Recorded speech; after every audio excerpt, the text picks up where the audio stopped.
안녕하십니까. 달마을TV에 오신 것을 환영합니다. 오늘은 2024년 12월 2일입니다. 월요일이고요. 지금 오전 11시를 가리키고 있습니다. 오늘 아침 조간 사설들을 보면 한 두 가지 이슈에 전부 집중하고 있는 것 같습니다. 첫째는 민주당의 사상 첫 야당 단독 예산 통과, 예결위 예산 통과인데, 이게 방탄 성격이 굉장히 강하다는 그런 비판이 있고요. 그 다음에 이 감사원, 검찰 등 사정기관에 대한 이 탄핵을 묶어서 쓰는 경우도 있었습니다. 역시 이재명 대표 방탄용이라는 그런 비판과 함께 의회 독재를 이제 멈춰라, 이런 논조로 그 사설을 쓰는 경우가 많았습니다. 다음에는 성탄 선물 준다던 여의정협 두 개 의사단체가 이탈하는 바람에 20일 만에 3주 만에 좌초됐다는 사설들이 거의 전 일간지에서 오늘의 논제로 다루고 있었습니다. 요즘 우리나라의 돌아가는 사정을 보면요, 참 통탄할 수밖에 없는 그런 상황으로 가고 있는 것 같아요. 그래서 국민들의 그 심정이랄까, 이런 거를 표현을 해보자면 다음의 한 4가지 정도 이야기가 되지 않을까, 이런 생각이 드는데요. 첫째, 국민들은 왜 민생과 무관한 이재명 재판에 24시간 귀를 기울여야 하나? 이거는 이재명 대표가 정치를 해서는 안 될 사람이라는 것을 이야기해 주는 겁니다. 둘째, 국민들은 왜 야당의 국회 일방 독주에 몸서리쳐야 하나? 이거는 지금 민주당이 민주주의를 파괴하고 있다고 보는 그런 입장에서 이런 생각을 하는 분들이 엄청 많을 걸로 생각이 됩니다. 그 다음 셋째, 국민들은 왜 정부의 불법 무도한 의대 정원 정책의 후유증과 갈등을 10개월 동안이나 몸으로 겪어야 하나? 이 정부의 무능하고 무대책인 상황을 너무나 스트레스 상황이니까 여기에 대한 반감이 크다는 그런 이야기가 되겠죠. 그 다음 네 번째는, 정부는 왜 민주당의 국정방해 책동에 아무런 대응도 못하고 있나? 이 역시 정부의 어떤 무능과 무대책을 지금 질타하는 그런 질문이라고 생각을 합니다. 그래서 이거를 요약을 해보면, 국민들은 이재명이라는 사람이 없는 국회, 그 다음에 윤석열이라는 대통령이 없는 정부, 없는 정부라기보다도 윤석열이 아는 다른 대통령의 정부를 기대하고 싶다, 이런 이야기 아니겠습니까? 그러니까 이런 기형적인 국가 운영의 후유증은 곧 폭풍 또는 태풍이 돼 가지고 나라와 민생을 난파시킬 것으로 우려되는 그런 상황이다, 이렇게 말씀드릴 수가 있을 것 같아요. 근데 오늘의 논평은 이 두 번째 그 이슈 있죠. 여의정협 좌초, 향후의 전망에 대해서 말씀을 조금 드렸으면 합니다. 윤석열 정부의 어떤 특징, 뭐 좀 나쁘게 이야기하면 나쁜 특기, 이런 걸로 보면 무대책 방관정책이다, 이렇게 좀 특징을 지을 수 있을 것 같습니다. 지금 뭐 야당을 대하는 태도나 그 다음에 의료계를 대하는 태도나 한 개 다른 게 없죠. 거의 뭐 완전 100% 닮은 꼴입니다. 거의 대책도 없이 그냥 방관하고 있는, 그러니까 참 정부치고는 너무 무능하다 하는 그런 이야기를 해야 되겠죠. 이런 식으로 가면 뭐 무대책 방관 정책으로 하니까 내년 의대는 4,500명 모집을 지금 피할 수 없는 그런 상황으로 이제 가게 되는 거고, 또 그 의대생들이나 전공의들이나 이런 분들은 뭐 휴학 내지는 그 복교 거부, 이런 식의 어떤 뭐 대응이 나타나는 게 지금 필연이라고 생각이 돼요. 그래서 그 여의정협의회에 참여한 그 의사단체들은 나름의 그 의미 있는 그 주장을 뭐 제기했었죠. 즉 그 수시 모집 요번 2025학년도 의대 그 입시는 그 수시 모집 3,118명인데 뭐 이거를 뽑고 정시 모집 1,492명이죠. 이거를 이제 하지 말자, 뭐 이런 주장을 폈습니다. 근데 제가 보기에는 그 의사단체들의 주장이 상당히 뭐 합리적이라고 생각을 해요. 그 다음에 뭐 현실적인 그런 대책이라고 생각하는데 그 의료 대란을 피하기 위해서는 일단 의대 정원이 과도하게 그 선발되는 것만큼은 지금 피해야 되지 않겠습니까? 그런데 말이죠, 그 의사단체의 이런 안에 대해 가지고 대통령실은 내년 정원 모집에서 모집 정원을 조정해야 한다는 것은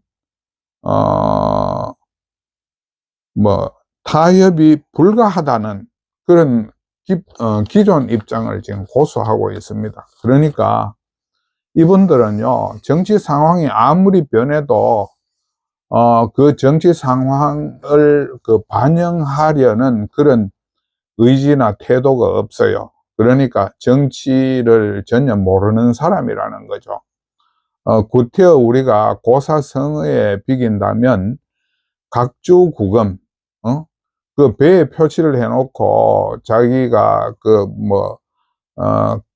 잃어버린 칼을 찾는다는 그런 생각이 드는 태도라고 이야기를 해야 되겠습니다. 처음에 의대 정원에 대해서 자기들이 그 정책을 시행을 할 때 뭐 국민 80%가 찬성해 가지고 이 정책을 수행한다고 이야기를 했잖아요. 근데 현재는 내년 정원 모집 인원을 조정해야 된다는 여론이 조정하지 말아야 된다는 여론보다 더 높은 과반수, 뭐 50% 됩니다.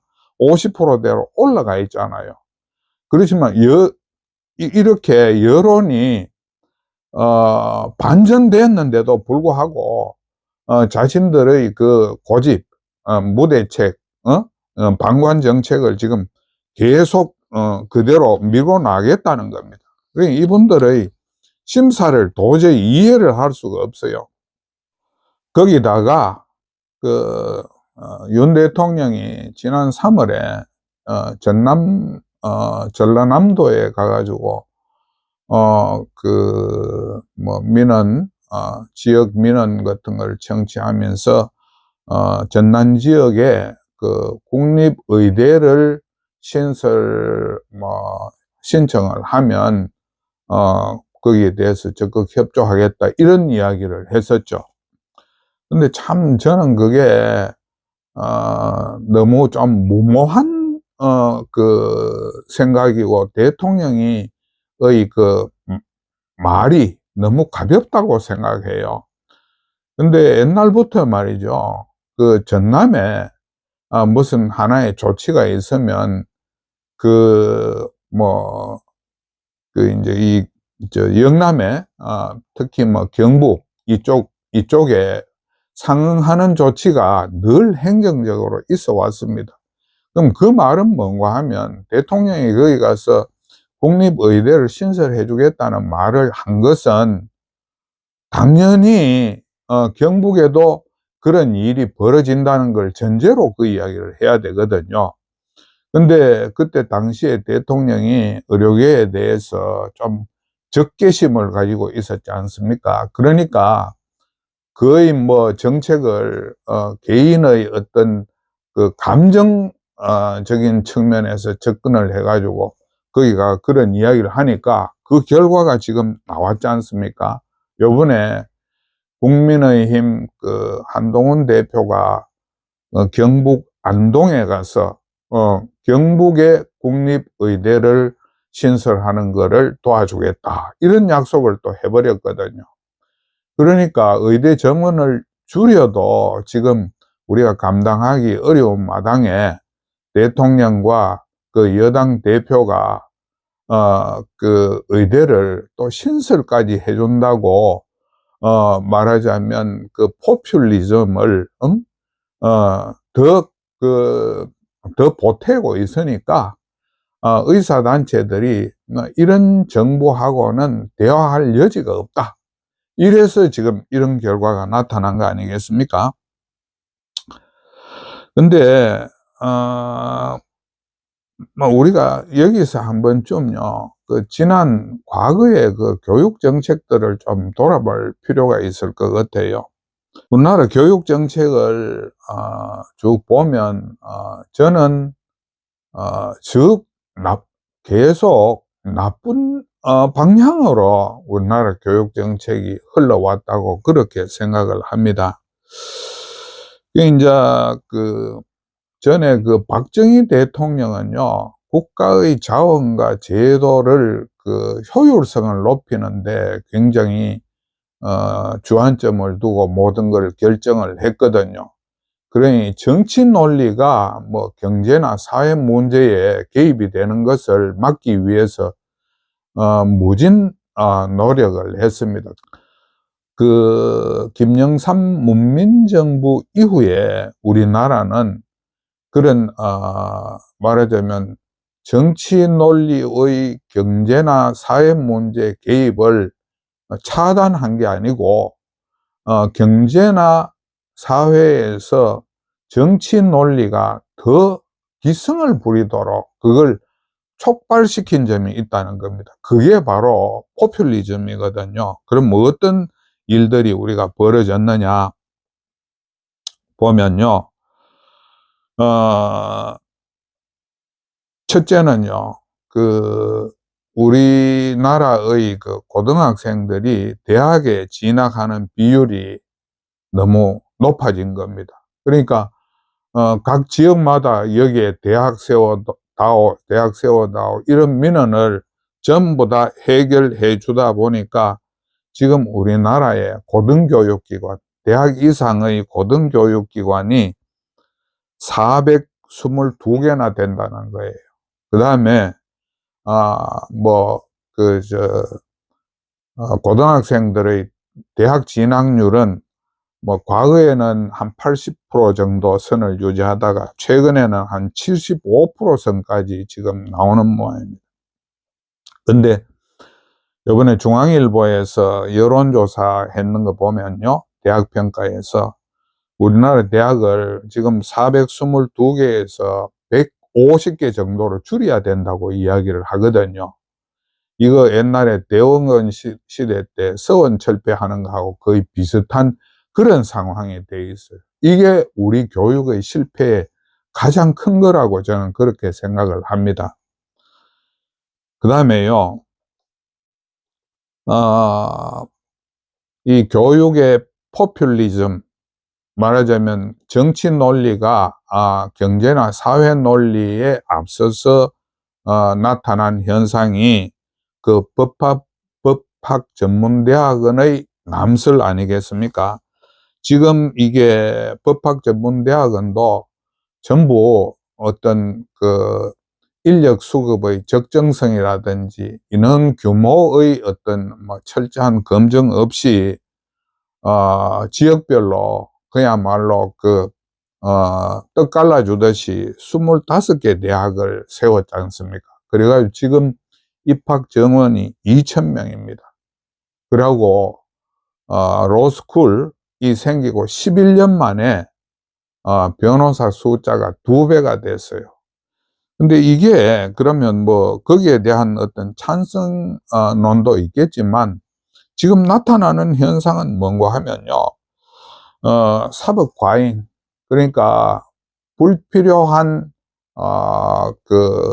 쟁송을 부추기고 당초 의도했던 다양한 분야의 변호사 배출이 아니고 같은 그 시장에서 거의 지금 뭐 변호사의 75%가 서울에 몰려 있고 그분들이 하는 것도 그런 변호사 업무의 다양성보다는 돈 되는 업무로 몰리는 그런 상황으로 가 있잖아요. 거기에다가 이게 로스쿨이 변호사 시험 학원처럼 운영되고 있다 하는 그런 이야기가 있지 않습니까?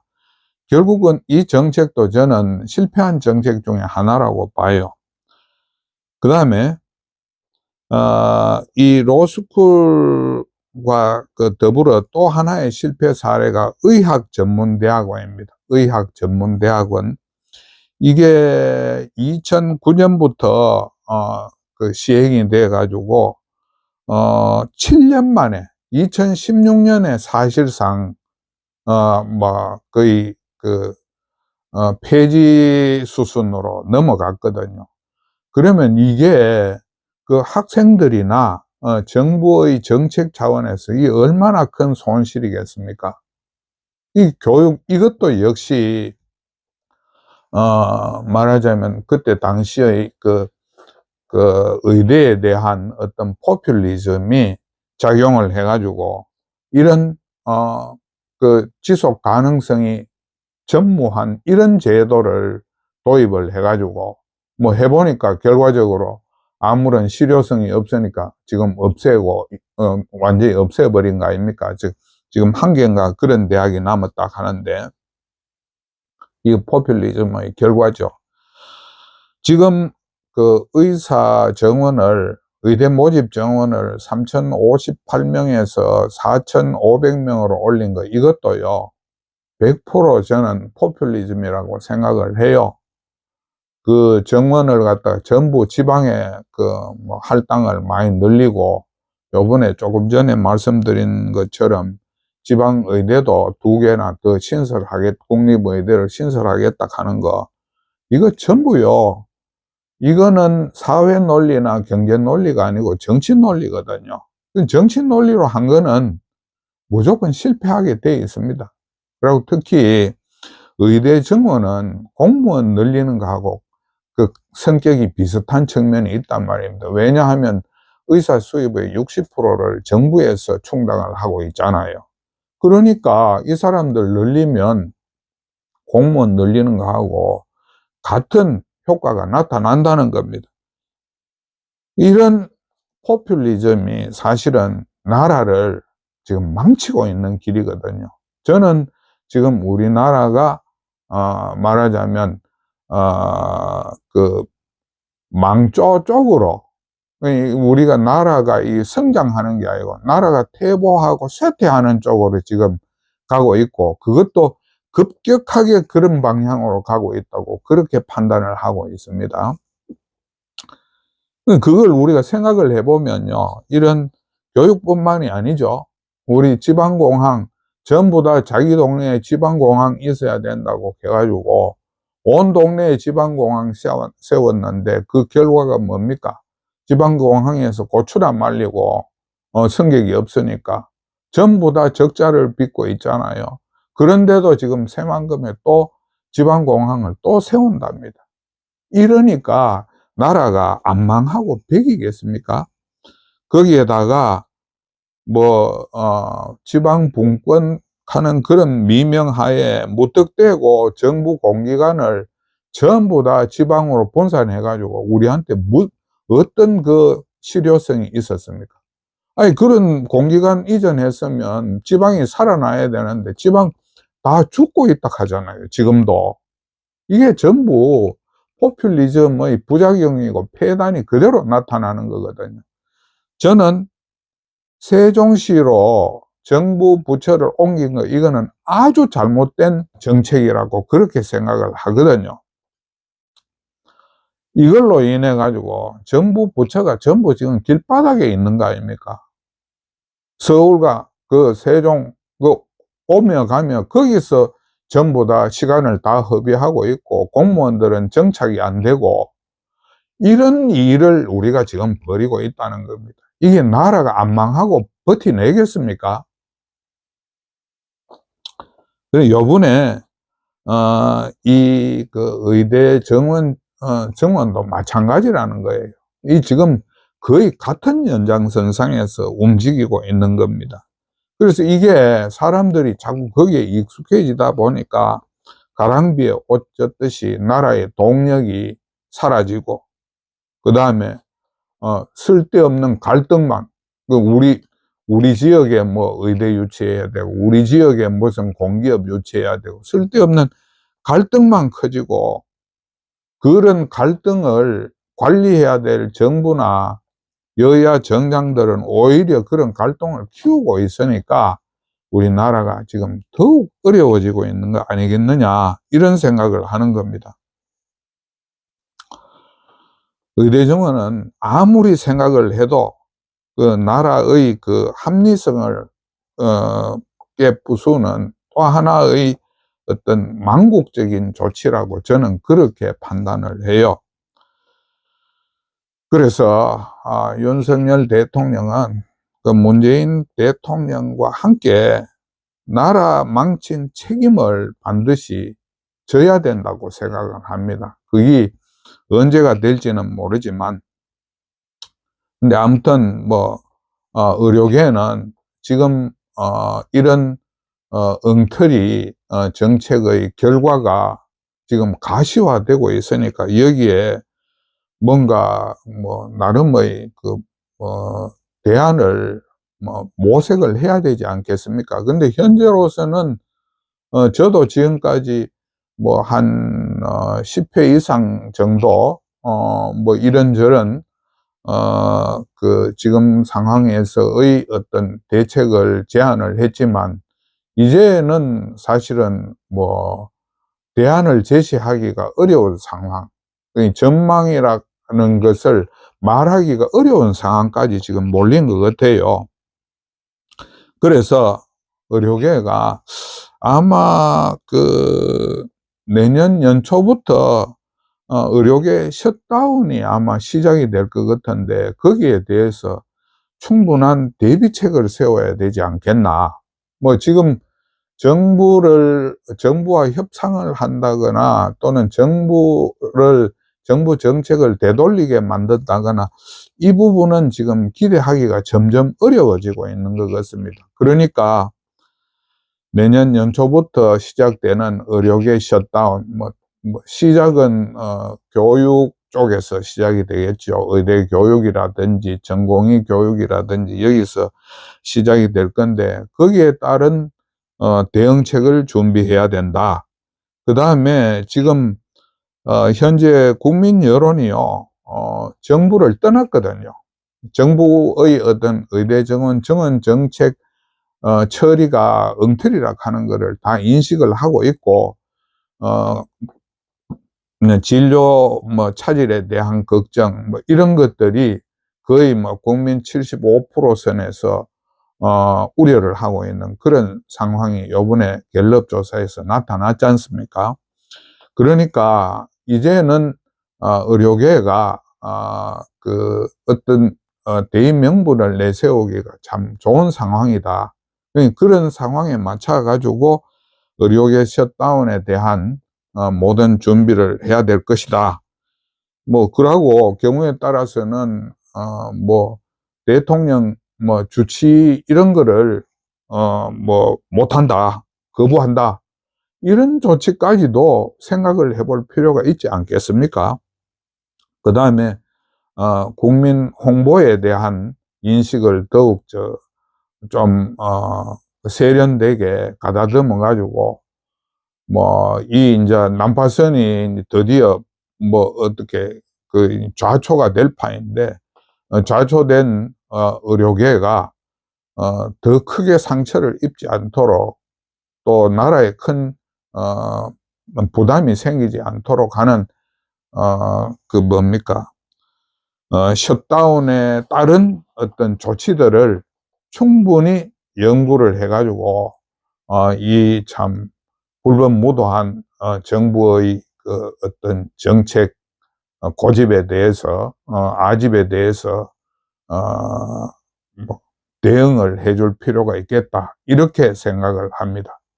오늘 이야기는 이 정도에서 마치도록 하겠습니다. 감사합니다.